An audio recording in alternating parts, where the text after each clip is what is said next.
Hi friends, today is Acts chapter 27. When the time came, we set sail for Italy. Paul and several other prisoners were placed in the custody of a Roman officer named Julius, a captain of the imperial regiment. Aristarchus, a Macedonian from Thessalonica, was also with us. We left on a ship whose home port was a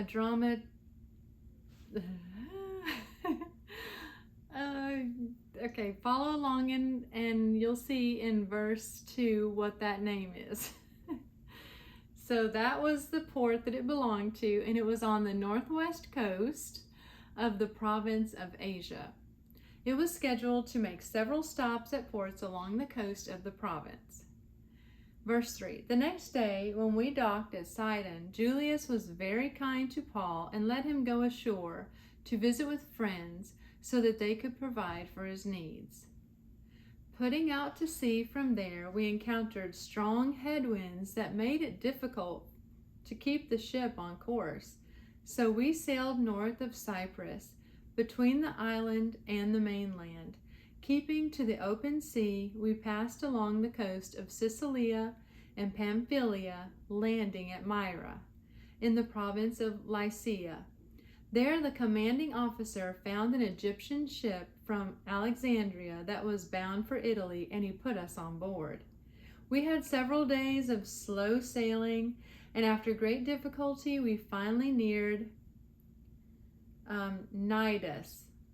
But the wind was against us, so as we sailed across to Crete and along the sheltered coast of the island, past the Cape of Salmon, we struggled along the coast with great difficulty and finally arrived at Fair Havens, near the town of Lasea.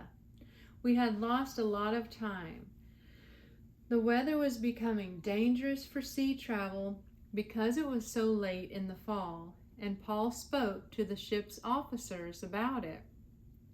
Men, he said, I believe there is trouble ahead if we go on, shipwreck, loss of cargo, and danger to our lives as well. But the officer in charge of the prisoners listened more to the ship's captain and the owner than to Paul. And since Fair Havens was an exposed harbor, a poor place to spend the winter, most of the crew wanted to go on to Phoenix, farther up the coast of Crete, and spend the winter there. Phoenix was a good harbor with only a southwest and northwest exposure. When a light wind began blowing from the south, the sailors thought they could make it.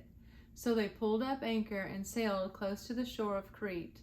But the weather changed abruptly, and a wind of typhoon strength called a nor'easter burst across the island and blew us out to sea. The sailors couldn't turn the ship into the wind, so they gave up and let it run before the gale. We sailed along the sheltered side of a small island named Cauda, where with great difficulty we hoisted aboard the lifeboat being towed behind us.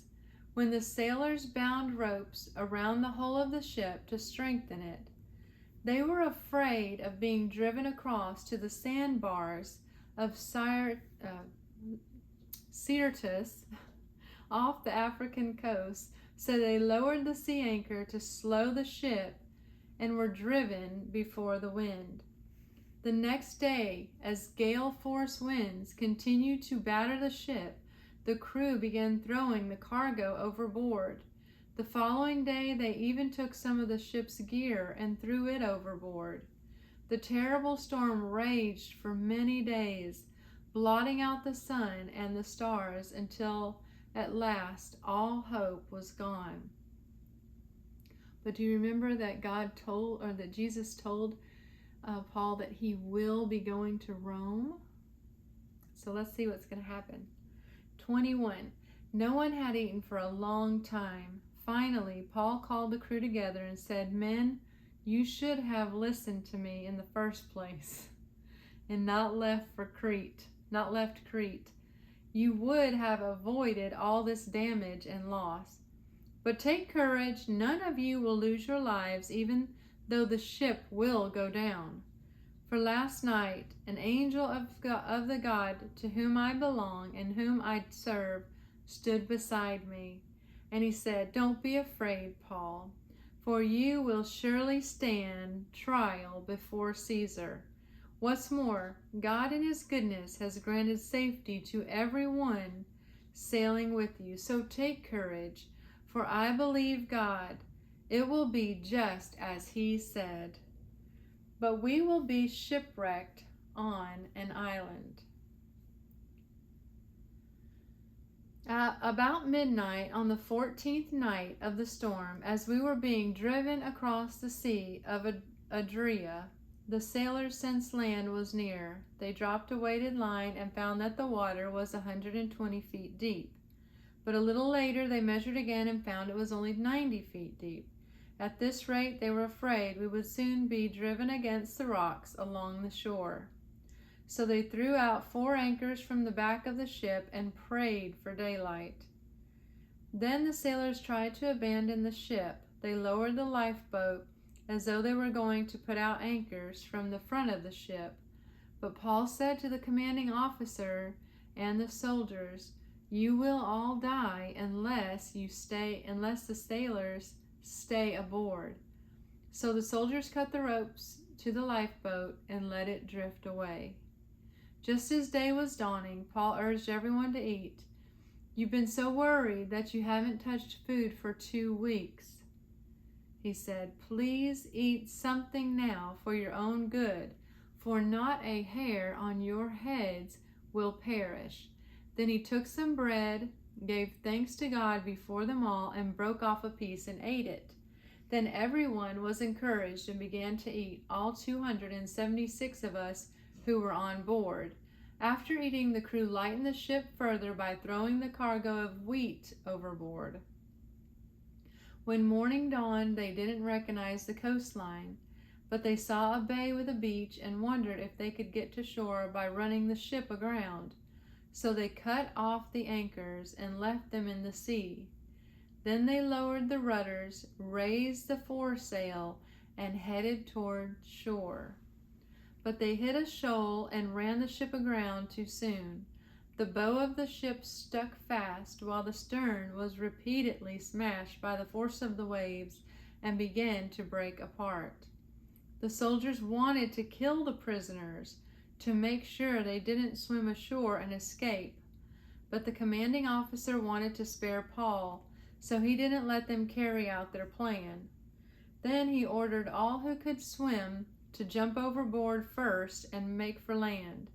The others held on to planks or debris broken from the ship. So everyone escaped safely to shore. Wow.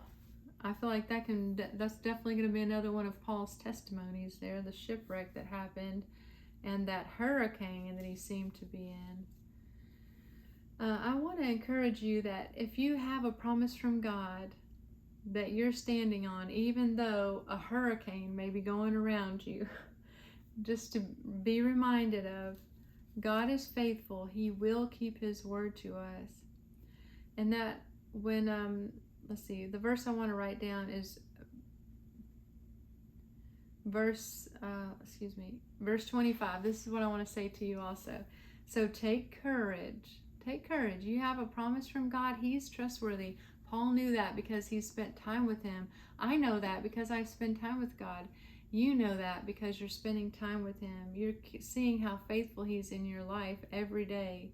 And so if there's something that you're holding on to and waiting for God's promise to show up, and maybe everything looks like a disaster right now, do like Paul says in verse 25, take courage. So take courage, for I believe God. It will be just as he said. I'm going to write that in my journal and make that a confession for myself. I pray you'll be blessed, friends.